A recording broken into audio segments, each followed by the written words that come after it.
What happens when a kingdom seeks to erase a people's faith, their identity, their very memory?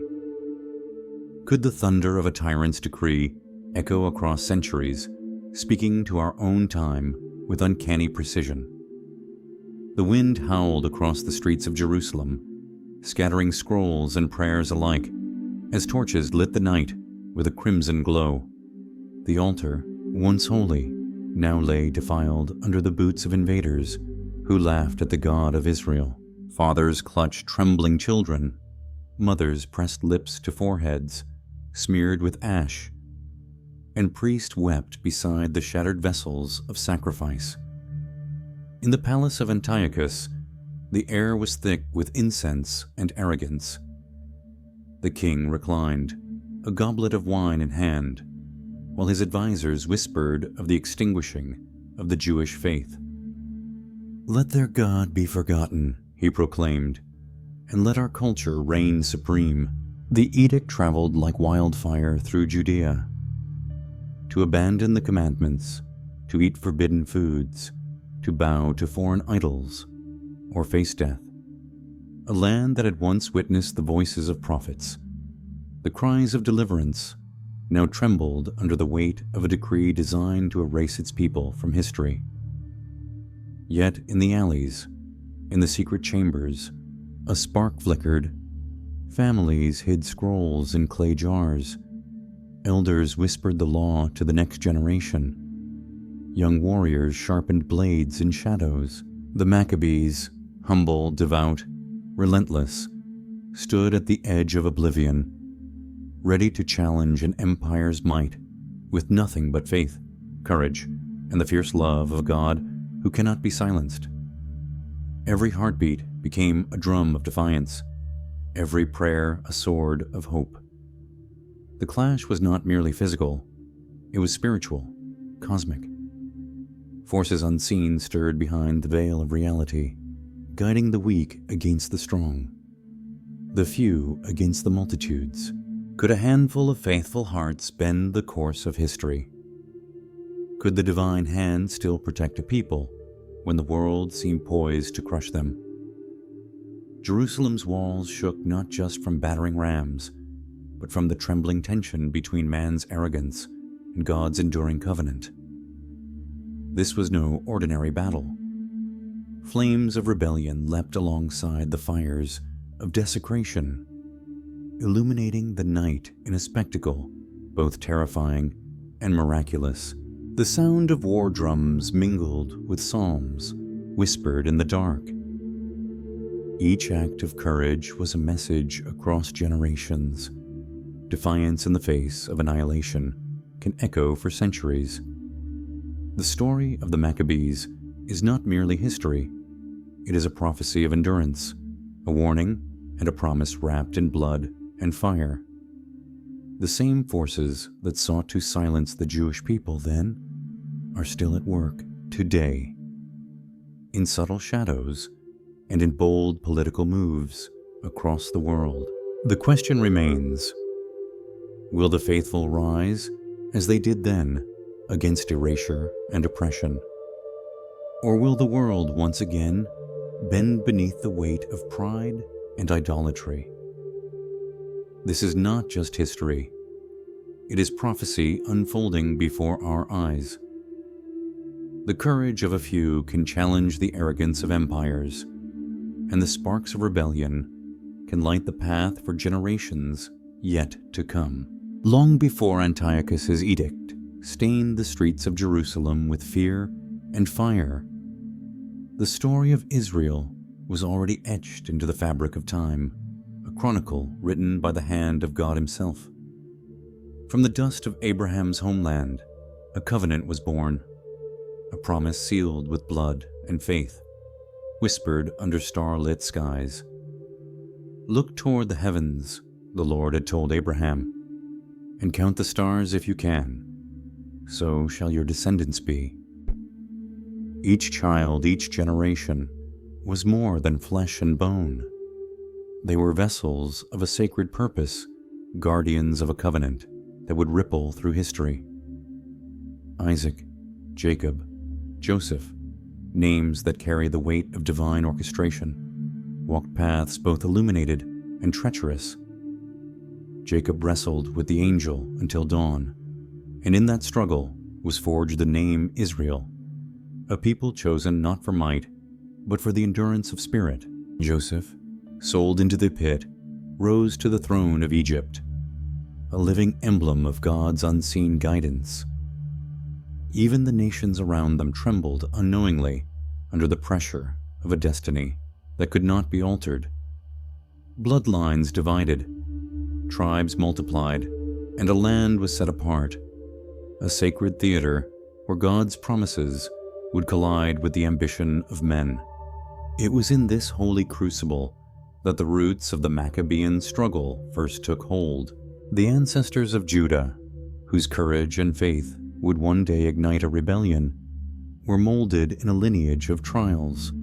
Moses, the shepherd of nations, led a people who had known both slavery and liberation, teaching them that God's law was more than guidance. It was survival itself.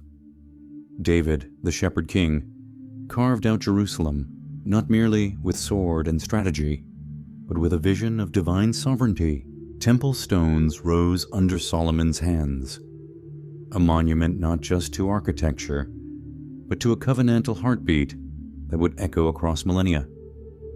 Yet, from the shadows, the tension between God's chosen and the surrounding nations never faded.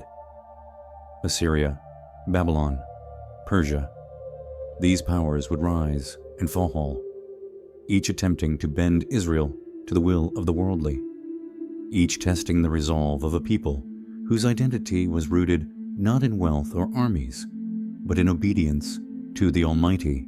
Prophets like Isaiah and Jeremiah spoke in tones of warning and hope, their words falling like sparks into tinder. Israel was both a nation and a symbol, a living testament to God's hand among men, but also a target for every empire that sought dominion over all. By the time of the Maccabees, the echoes of these ancient origins thundered through Jerusalem's alleyways. The faith of ancestors became the armor of sons and daughters. The covenants of the patriarchs became the rallying cry for a rebellion that defied reason. The scrolls hidden in jars, the secret prayers murmured under candlelight, were not mere rituals. They were lifelines, strands connecting the present to a sacred past. Every law observed, every ritual maintained, was an act of defiance against erasure, a declaration that history and prophecy could not be rewritten by the hand of kings alone. In these origins lies a paradox. Israel's power was never in its numbers, nor in the riches of the land, nor even in the sharpness of its swords. It was in the continuity of belief, the unbroken thread of covenant, and the courage to carry God's word across generations. From Abraham's stars to the Jerusalem of the Maccabees, the story is a tapestry of divine promise meeting human courage. Each act of faith, each choice to uphold the law against overwhelming odds, became a node in a network of destiny that would one day ignite the flame of rebellion against Antiochus's tyranny. And so, when the king of a foreign empire sought to erase their identity, the people of Israel did not rise from nowhere. They rose from the dust of ancestors, from the covenantal promises etched into the stars, from the blood and tears of patriarchs who had walked before them. The story of the Maccabees is, in truth, the story of Israel itself, a people whose origins were sacred, whose mission was eternal, and whose defiance against erasure was written into the very marrow of their bones. This was more than a rebellion. It was the manifestation of history's heartbeat, the echo of God's covenant calling forth courage in the face of extinction. The ancient origins of Israel were not merely a past. They were the drumbeat that set the stage for a clash that would resonate across time and into our present day. The first clash of prophecy was not fought with modern weapons, but with the collision of destiny and defiance. In the hills of Judea, under the oppressive gaze of Antiochus IV, the Maccabees stepped into the storm. Mattathias, a priest of unwavering faith, lit the first spark, not with fire from a sword, but with righteous fury in his heart. When a government official demanded that he bow to an idol, the air seemed to crack with tension. "We will not forsake our God," he declared, striking down the agent of tyranny. This act, though small in the eyes of men, reverberated like thunder in the heavens. The rebellion that followed was not merely a fight for survival. It was the manifestation of divine prophecy. Scripture had long spoken of a people under siege, tested by kings and empires, yet never abandoned. The scrolls of Daniel hinted at struggles far beyond human comprehension, where the proud would fall and the faithful would rise. When Judas Maccabeus and his brothers rallied the villagers, farmers, and priests, they were guided not just by strategy, but by an invisible hand, weaving their courage into the fabric of God's plan. Every skirmish was a symphony of miracles and peril. Outnumbered, undersupplied, yet undaunted, the Maccabees struck with precision and faith, reclaiming villages, fortifying towns, and igniting hope among the oppressed. Each victory seemed impossible by human logic, yet it was inevitable in the theater of divine orchestration. The clash was not merely of armies, but of wills, the arrogance of an empire pitted against the covenantal promise of a people chosen to endure. As the Seleucid soldiers marched, confident in their numbers, they failed to see the hand guiding those they sought to crush. The prophecy whispered in the winds of Judea, "The proud shall stumble, and the humble shall triumph." Battles that seemed trivial in the annals of worldly power became monumental when viewed through the lens of eternity. A single Maccabee, wielding faith as his weapon, could scatter the host of Antiochus more decisively than any army of steel and spear. The confrontation carried spiritual weight far beyond the material world. Every sword thrust and every rallying cry was intertwined with the unseen battle of principalities and powers. Darkness sought to silence the voice of God's people, but the light of covenantal truth blazed like a beacon. These early victories, though small, set the stage for the larger war to come, teaching that history itself bends when men choose courage over compliance, faith over fear. By the time the dust settled on the first clash, one truth was clear. Israel's struggle was not merely political, it was prophetic. The defiance of the Maccabees against Antiochus was a microcosm of every test God's people would face. A reminder that the power of the Almighty often manifests through the few who dare to act when the world demands submission. The echoes of this confrontation would resonate for generations, a warning to tyrants and a promise to the faithful. Even in the darkest hour, God's covenant cannot be erased, and the courage of a righteous few can alter the course of history itself. In the valleys and hills of Judea, the first prophetic clash had written its mark, not in ink, but in fire, faith, and the enduring voice of God's people rising defiantly against erasure. It was a battle that transcended time, a warning that every age would face its Antiochus, and that the faithful must always rise or risk the silence of history itself. Before the Maccabees raised their banners of defiance, the world had already been shaped by the relentless march of empires: Babylon, Assyria, Egypt, Persia, nations whose names still echo in the annals of history, rose like colossal shadows over the lands of men. Each empire, ambitious and proud, believed itself eternal, yet each was but a fleeting instrument in a grander design. From the rivers of Babylon to the deserts of Egypt, the kings and conquerors played their roles as though the world were their stage, unaware that the true author watched from above. Babylon, with its hanging gardens and towering ziggurats, once enslaved Israel, tearing families from their homes and scattering them like chaff in the wind. The streets of Jerusalem echoed with the cries of exiles, and yet even in captivity, the covenant endured. Daniel, standing in the courts of Nebuchadnezzar, saw visions of kingdoms yet to come, beasts rising from the depths of prophecy, horns sprouting from their heads, each a symbol of pride and blasphemy. He understood, as few could, that earthly power was a shadow, a fleeting reflection of divine will, destined to crumble before the Almighty's decree. Assyria, fierce and relentless, brought terror upon the northern tribes of Israel.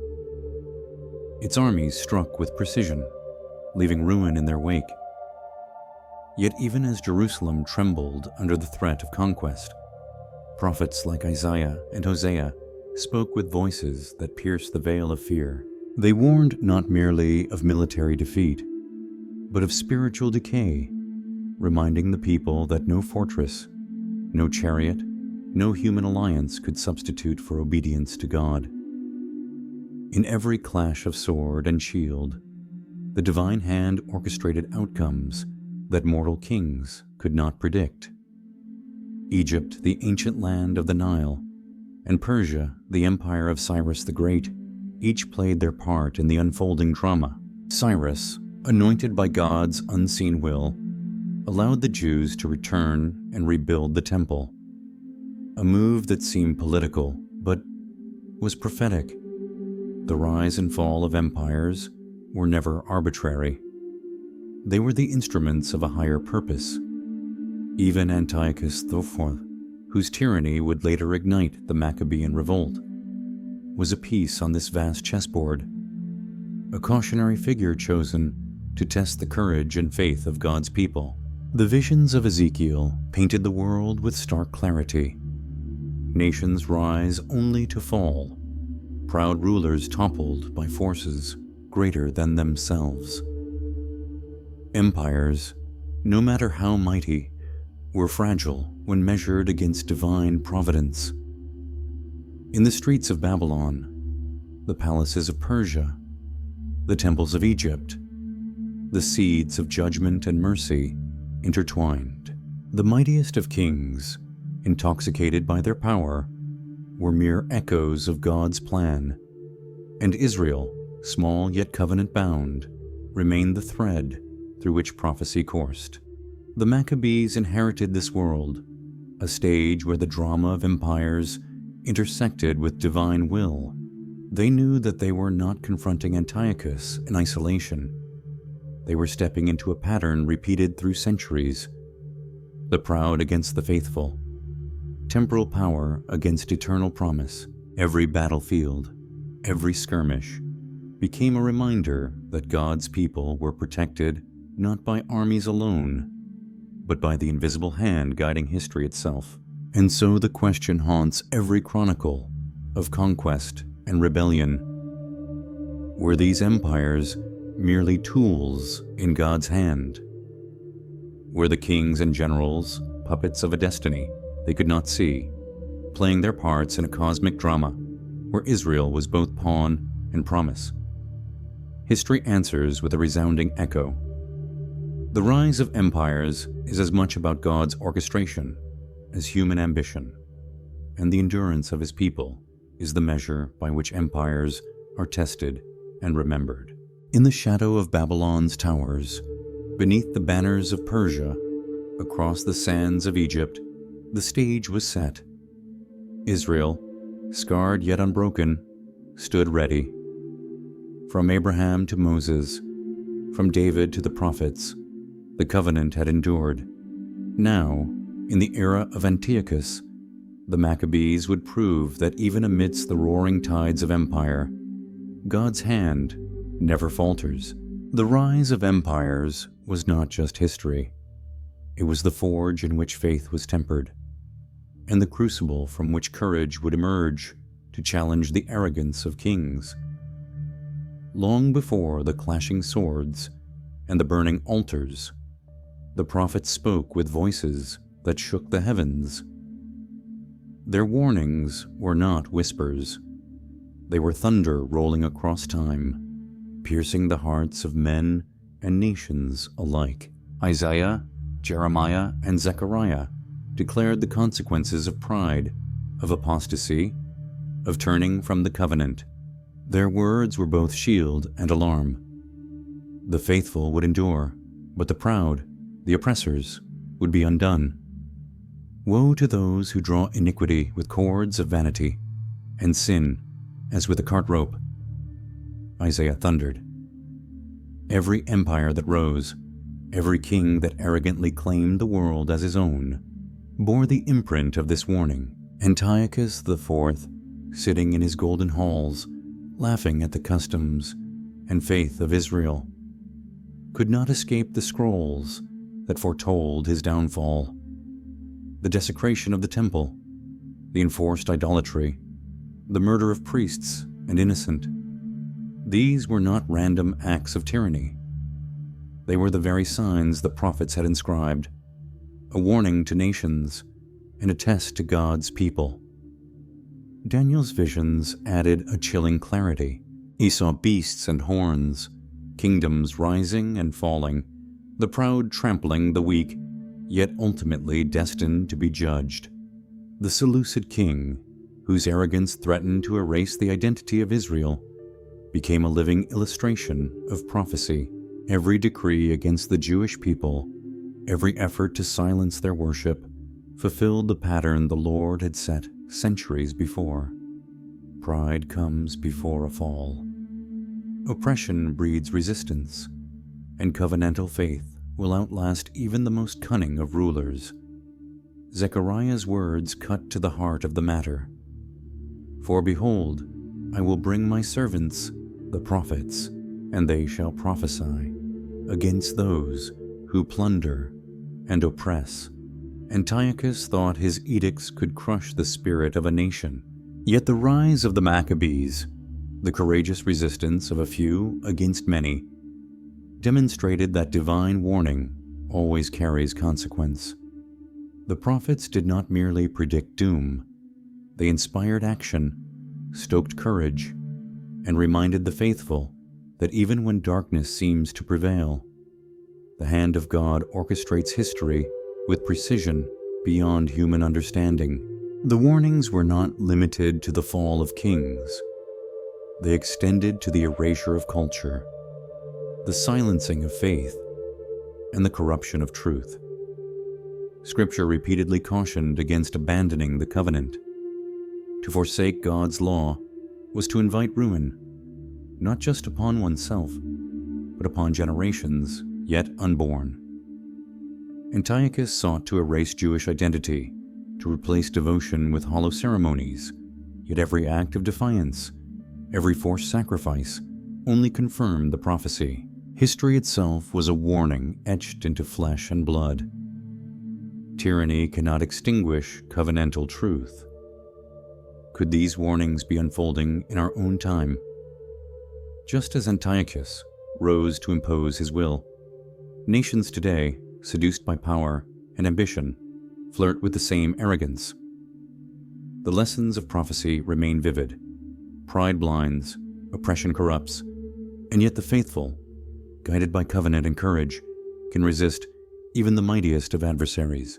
The prophetic words echo through centuries, calling each generation to vigilance, reminding us that the survival of faith, culture, and freedom is always contested, always tested.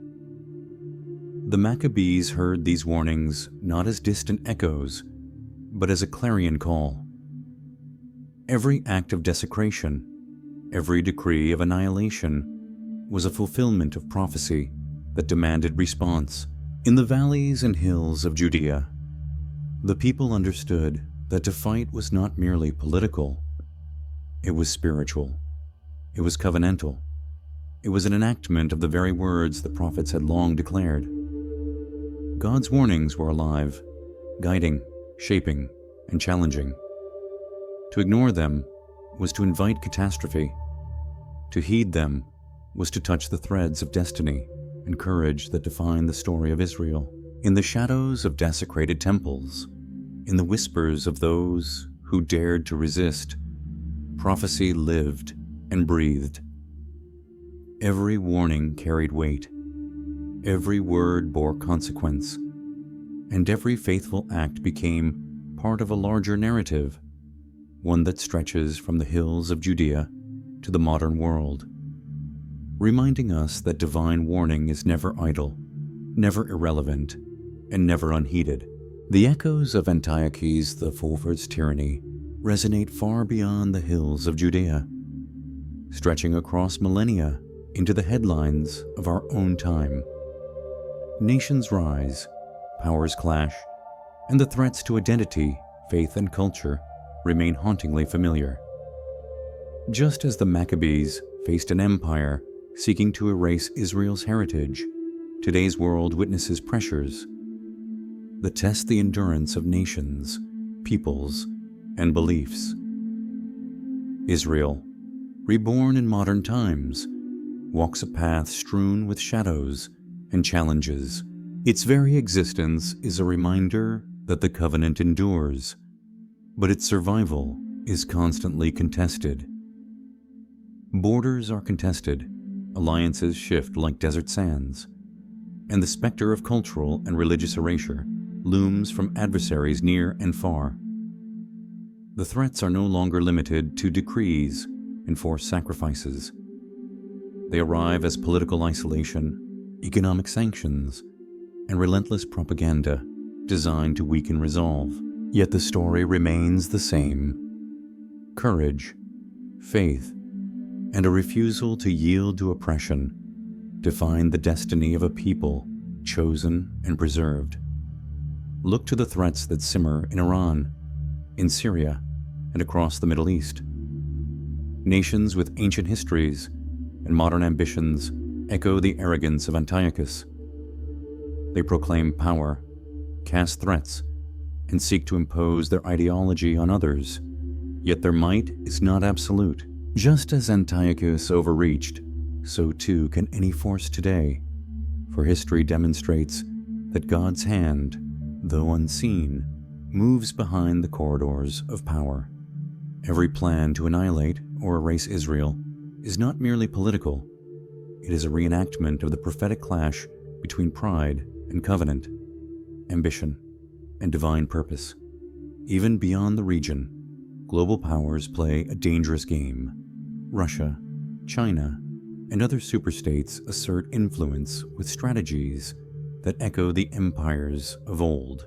Babylon, Persia, and Assyria were once mighty, yet their dominion was temporary, their pride a warning.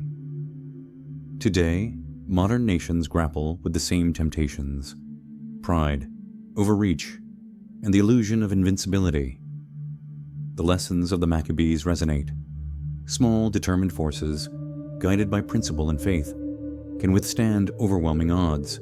Resistance is possible. Victory is possible. If courage aligns with purpose. Cultural erasure is no less insidious in the modern age. Attempts to rewrite history, to suppress belief, to undermine identity, are forms of tyranny as real as Antiochus's decrees. Technology, media, and global opinion wield a subtle but potent power, capable of shaping perception and eroding conviction. Yet, the story of the Maccabees reminds us that truth, faith, and heritage endure when defended with courage and vigilance. Prophecy is alive in today's headlines. The Middle East remains a tinderbox. Tensions flare between nations with histories as ancient as Abraham. Religious sites, cultural symbols, and sacred traditions are contested in ways that mirror the desecration of the temple centuries ago. The Maccabees' triumph is not just historical. It is a pattern, a prophetic template for resistance, vigilance, and the defense of what is sacred. We live inside prophecy, walking in the echoes of history's greatest conflicts. Every act of courage, every stand against oppression, every effort to preserve culture and faith resonates with the battles of Judah and the Maccabees. The world has changed, but the spiritual and moral lessons remain eternal. Tyranny may rise, but the faithful endure. Pride may roar, but covenantal truth prevails.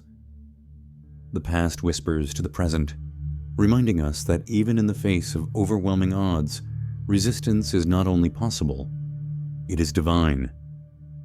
The modern stage is set. The enemies are many, the threats complex, and the stakes immense.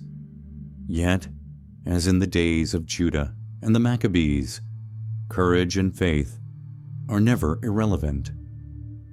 History is alive, prophecy is unfolding, and the world watches as Israel, the small but covenant-bound nation, navigates the trials of an age that feels both familiar and urgent.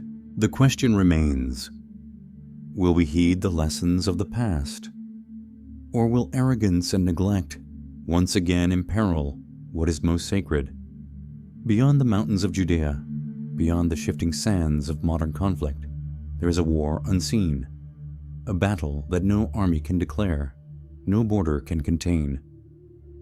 Ephesians 6-12 reminds us, "For we wrestle not against flesh and blood, but against principalities, against powers, against the rulers of the darkness of this world, the clashes of nations, the rise and fall of empires, the threats to Israel's survival.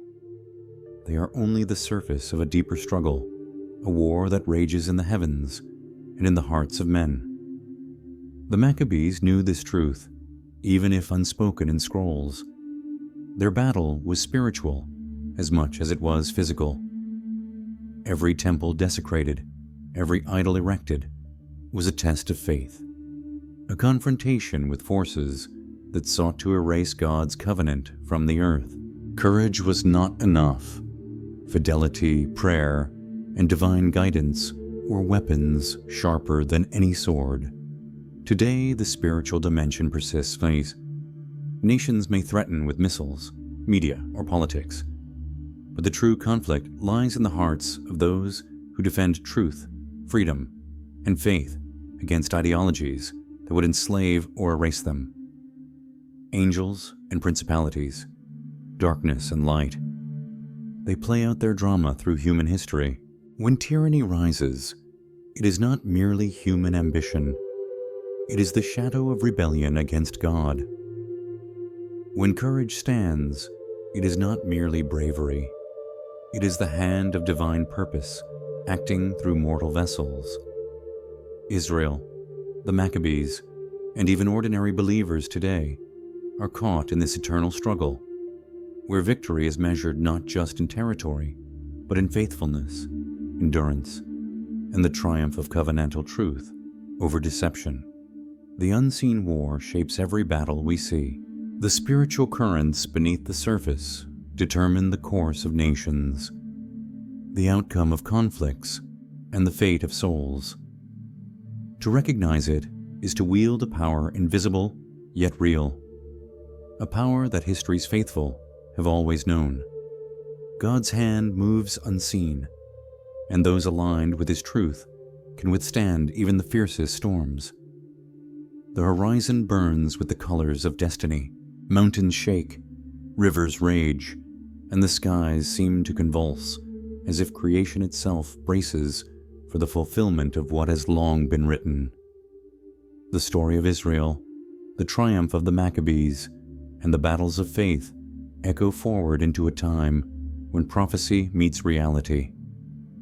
The King of Kings approaches, and the world trembles at the sight of His coming. Armageddon is not merely a place. It is the convergence of every hidden plot, every hidden heartache, every scheme that sought to annihilate what is sacred. The Mount of Olives glistens under a storm of clouds, a bridge between heaven and earth, where the faithful will witness the final clash of light against darkness. Nations that rise in arrogance will falter, their weapons powerless against the hand that holds all creation. The proud will be humbled, the meek vindicated. The return is not subtle. It is apocalyptic, cinematic, undeniable. The heavens themselves will declare the truth. God's covenant endures, His promises remain, and no force of man or spirit can erase what He has ordained. The faithful, who have stood in the shadows, who have defended truth against overwhelming odds, will see the reward of endurance. Every act of courage, every stand against cultural and spiritual erasure, converges in this divine climax. The prophecy of the Maccabees was a shadow of this ultimate fulfillment. Just as Judah's small band overcame the might of Antiochus, so too will history witness the triumph of God's plan against the forces that would defy Him. The battle may rage, the storms may roar, but the outcome is certain. The faithful will not be forsaken, and the light of covenantal truth will shine unextinguished across the earth. The story of the Maccabees is not merely a relic of history. It is a living testimony of courage, faith, and divine purpose. Across the hills of Judea, where the shadows of Antiochus once stretched long and oppressive, a small band of faithful rose. They were few in number, yet colossal in conviction. They faced an empire determined to erase their identity, to extinguish their faith, to obliterate their culture. Each battle, each whispered prayer in the night, each risk taken in the darkness was a declaration. No human power can erase what God has consecrated. This struggle, though ancient, reverberates through the centuries. Israel, reborn in modern times, stands as a living testament to the endurance of covenantal promise. The threats have changed from swords and decrees to political maneuvering and missiles, but the principle remains unchanged. Courage, faith, and fidelity to God's truth will prevail. We witness the same patterns today as attempts to suppress culture, faith, or identity echo the decrees of Antiochus. Prophecy, it seems, is never just about the past. It breathes through the present, urging vigilance and faithfulness. We have traced the journey from the patriarchs through the first prophetic clashes, the rise of empires, and the warnings of Scripture into our modern era. Each stage reminds us that history is not random, that prophecy is alive, and that the actions of a few faithful can alter the course of nations. The political headlines, the tensions in the Middle East, the battles for culture and faith, these are not mere news stories. They are shadows of divine orchestration playing out in real time. Yet beyond politics and culture lies the spiritual reality. There is a war being waged unseen, a struggle of principalities and powers that touches every human action. The Maccabees' triumph was not only military, it was spiritual. Their courage aligned with God's purpose, revealing that victory belongs not to the strongest or the most numerous, but to those who stand on the foundation of truth. Now the horizon points toward ultimate fulfillment. Signs have always been present: the rise and fall of empires, the desecration of the sacred, the small rising against the mighty, the return of the king, the vindication of the faithful, the climactic convergence of prophecy. These are not distant dreams. They are glimpses of God's plan unfolding. Just as the Maccabees foreshadowed divine deliverance, so too do current events hint at the ultimate fulfillment: light overcoming darkness, covenantal truth enduring, the faithful vindicated. The lessons of the Maccabees remain urgent and deeply personal. Cultural erasure is never only historical. It is spiritual and ongoing. Every attempt to suppress truth or impose conformity is a modern echo of Antiochus's decrees. The response required is timeless: courage, vigilance, and a steadfast refusal to bow to oppression. Faith becomes both shield and sword, guiding the faithful to resist, to endure, and to uphold what is sacred. As we close this chapter of history and prophecy, remember the patterns stretching from ancient Judea to the present. The courage of the Maccabees mirrors those who defend faith today. The spiritual battles behind every headline, every threat to culture or freedom, are real and ongoing. Stand vigilant, speak truth, act with courage. The lessons of the past are alive. Prophecy is unfolding. The faithful have a role to play. Subscribe, like, share, and comment to help spread these revelations. Carry the story of the Maccabees into your life. Witness, endure. Participate in the fulfillment of a prophecy that stretches from ancient hills to the modern horizon. History is not finished. Prophecy is not complete. The stage is set, and the next chapter of God's unfolding plan waits to be revealed.